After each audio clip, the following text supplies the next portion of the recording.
anigoo ah Maxamed Cabdirasaaq Aadan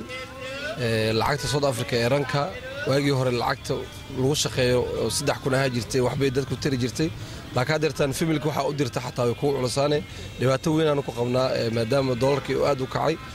marka farqi weyn u dhaxay $100 lacag la dhiganta $100 oo kala hadana ziyaado ku noqotay marka saas anaga dad masaakiin oo dan yar askana meesha ku shaqeysto marka dhibaato weyn nagu taala haysa la socoto dollarka korayo aaday kulay ganacsatada meel kasto halba aaday u saameeyay qof kasto wadanka ka shaqeynaya Soomaaliya adduunka lacagaha loo kala dirsan jiro oo kale dadka aad u dareemeen gaar ahaan shaqaalaha sidoo kale lacagihii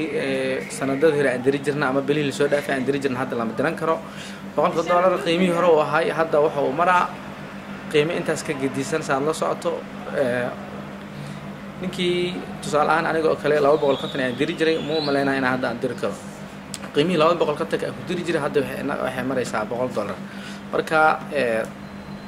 dhibaatadaasna waxa iska leh sicir bar xasan kaafi maxamed shire telefishinka caalamiga Universal magaalada Cape Town